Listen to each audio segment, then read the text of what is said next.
الحمد للہ رب العالمین والعاقبۃ للمتقین والصلاة والسلام علی سید الانبیاء والمرسلین وعلی آلہ واصحابہ اجمعین اما بعد۔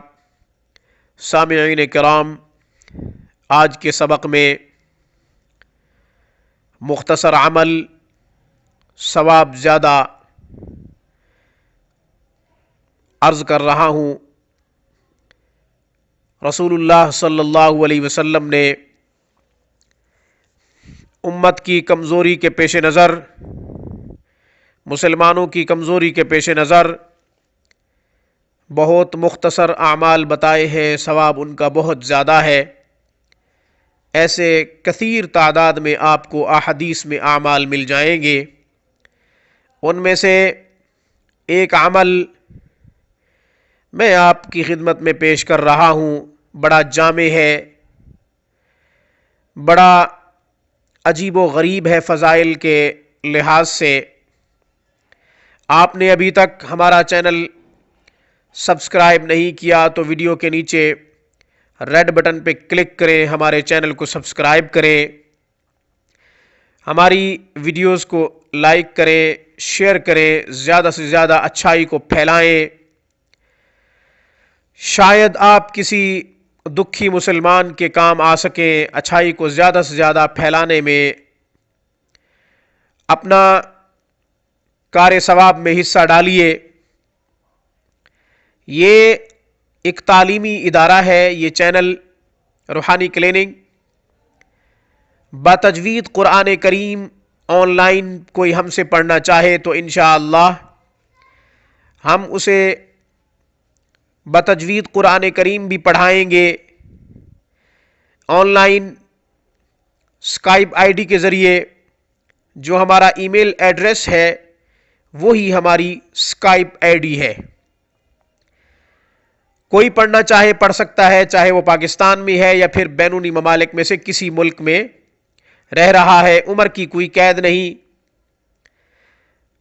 تمام خواتین و حضرات، بچے، بوڑھے، نوجوان سب پڑھ سکتے ہیں۔ مختصر عمل آپ کی خدمت میں پیش کر رہا ہوں۔ امام بغوی رحمہم اللہ تعالی نے اپنی ایک سند کے ساتھ ایک حدیث ذکر فرمائی ہے کہ جناب رسول اللہ صلی اللہ علیہ وسلم کا ارشاد ہے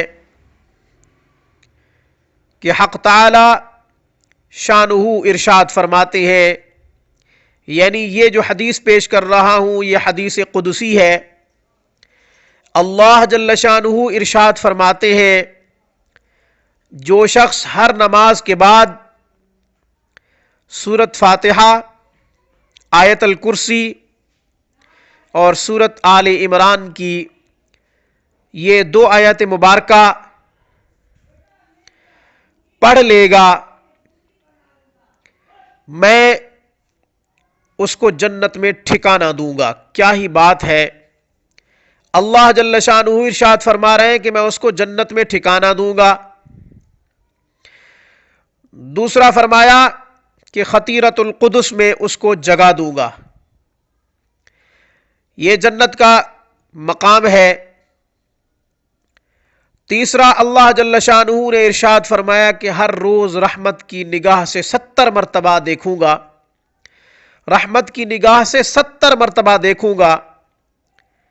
تیری ایک نظر کی بات ہے، میری زندگی کا سوال، میں اپنے دل کا کیا کروں، اسے پھر بھی شوق وصال بگڑی بن جاتی ہے۔ اللہ جل شانہ اگر رحمت کی نگاہ سے دیکھ لے، ایک مرتبہ رحمت کی نگاہ سے دیکھے تو دکھی انسانیت کی بگڑی بن جائے، دکھی مسلمانوں کی بگڑی بن جائے۔ اللہ جل شانہ ارشاد فرما رہے ہیں کہ میں 70 دفعہ رحمت کی نگاہ سے دیکھوں گا، 70 حاجتیں پوری کروں گا۔ ہر مسلمان اس لیے پریشان ہے کہ میری فلاں حاجت پوری نہیں ہو رہی، میری فلاں ضرورت پوری نہیں ہو رہی، میری فلاں پریشانی دور نہیں ہو رہی، میرا فلاں دکھ دور نہیں ہو رہا۔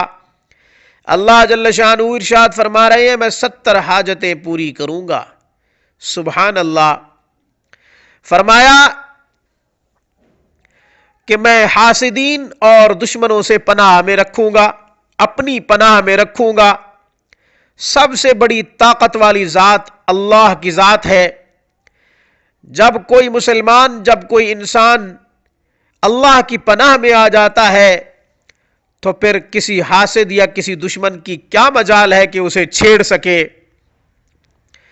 اللہ جل شانہ نے ارشاد فرمایا اپنی پناہ میں بھی رکھوں گا، حاسدین اور دشمن پر غلبہ بھی عطا فرماؤں گا۔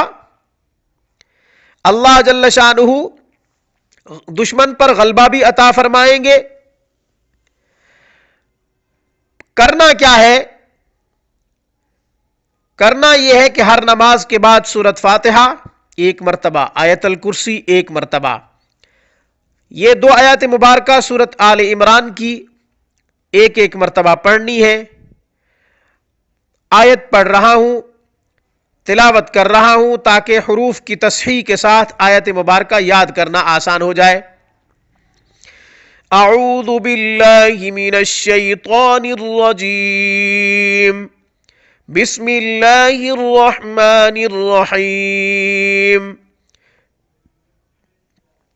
شہد اللہ انہ لا الہ الا هو والملائکۃ واولو العلم قائما بالقسط، لا الہ الا هو العزیز الحکیم۔ آیت نمبر 18۔ ایک آیت ابھی میں نے تلاوت کی ہے، آیت الکرسی کے بعد 2 آیتیں میں نے کہا تھا۔ یہ ہے آیت نمبر 18 سورۃ آل عمران، رکوع نمبر ہے 2 سورۃ آل عمران کا۔ دوسری آیت مبارکہ تلاوت کر رہا ہوں۔ قل اللہم مالک الملک تؤتی الملک من تشاء وتنزع الملک ممن تشاء وتعز من تشاء وتذل من تشاء بيدك الخير انك على كل شيء قدیر۔ رکوع نمبر ہے 3، آیت نمبر ہے 26 سورۃ آل عمران۔ یہ 2 آیت مبارکہ، پہلے سورۃ فاتحہ پھر آیت الکرسی، فاتحہ آیت الکرسی، پھر یہ دونوں آیت مبارکہ ہر نماز کے بعد پڑھ لیا کریں۔ اللہ جل شانہ جنت میں ٹھکانہ بھی دیں گے، ہر روز رحمت کی نگاہ سے 70 مرتبہ دیکھیں گے، روزانہ کی بنیاد پہ 70 حاجتیں پوری فرمائیں گے۔ حاسدین اور دشمن سے اللہ جل شانہ اپنی پناہ میں رکھیں گے، دشمنوں اور حاسدین پر غلبہ عطا فرمائیں گے۔ تمام بڑی بڑی پریشانیوں کے لیے رسول اللہ صلی اللہ علیہ وسلم نے خوشخبری ارشاد فرما دی۔ عمل مختصر ہے، ثواب بہت زیادہ ہے، فضائل بہت زیادہ ہیں، اس طرح کے اعمال کثیر تعداد میں احادیث میں موجود ہیں۔ انشاءاللہ پھر کبھی کسی سبق میں حاضر ہوں گے۔ روحانی کلیننگ کی طرف سے، میری طرف سے اقول قولی ھذا واستغفر اللہ وآخر دعوانا ان الحمد للہ رب العالمین۔ السلام علیکم ورحمۃ اللہ وبرکاتہ۔